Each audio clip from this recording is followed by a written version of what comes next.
Posted deep on the track at the 600. Pike kicked up Snow Lord to be fourth on the rails inside of the grey Swift Platinum, and then a length and a half to Glimmer Girl shading the top weight. Dainty Tess, who's hemmed away down on the fence, coming around the home corner. They'd straightened up on the point of the bend. Cramden railed beautifully, led the way from Miss Somebody. Scalpel on the outside. Pike looking for the way clear with Snow Lord. Glimmer Girl's coming down the outside though from Dainty Tess at the 250. Glimmer Girl and Scalpel in the middle. Snow Lord getting a late rails run, but Glimmer Girl had hit the front. Dainty Tess charging late, but Glimmer Girl back in distance, too good. Glimmer Girl beats Snow Lord. Dainty Tess grabbing third. Scalpel never on the track, fourth home from Swift Platinum is Somebody, and Camden has pulled up at the tail end of the field, suffering its first taste of defeat.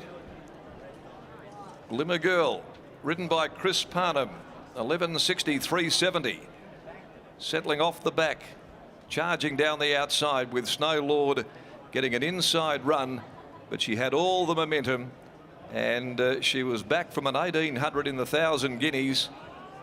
The last start there being a month ago. Great training effort by Team Williams, putting the shades on, and she makes it 4 wins from 8 starts, beating home Snow Lord, William Pike, and Dainty Tess under the 59 took a fair while to really hit overdrive, and Glimmer Girl was travelling much better than her. They've run 57.86 there for the 1,000. The track is flying here today, 57.86 after the running of race 2.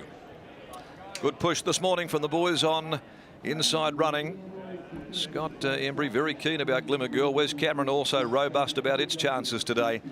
And at 11:63.70, let's hope their followers have been able to get on board. Snow Lord 160, no third. Dainty Tess. The winner, Glimmer Girl, could be the start of a super day for Peter's Investments. A Time Thief Regal Girl filly, ridden by Chris Parnham. Second placing, Snow Lord, the stablemate by Universal Ruler from Snowshoes for Elio and Jackie Galanti, ridden by William Pike.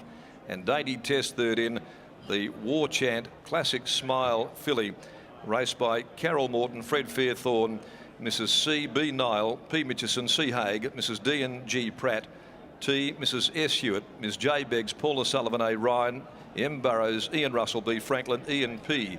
McGibb, L. Torpy, and also A. Hamden. Ridden by Sarah Bonner for Danny Morton. Scalpel number 7, never on the track. Sat wide most of the race there, plugged home into fourth money, and after leading them, Cramden really wilted and dropped right out to finish at the back. 34.16 the sectional, 3/4 by 3/4 are the margins after the second for the day. Race number 3, the 2200, Thomas Sabo, handicap at 134. Number 11 is out, Trap for Fools. 11, the one scratching, 10 starters in the next on the card. Let's go down now. Here's Adam McGrath after the victory of Glimmer Girl, and a very astute training performance here by the Williams team there, putting blinkers on and dropping her right back in distance.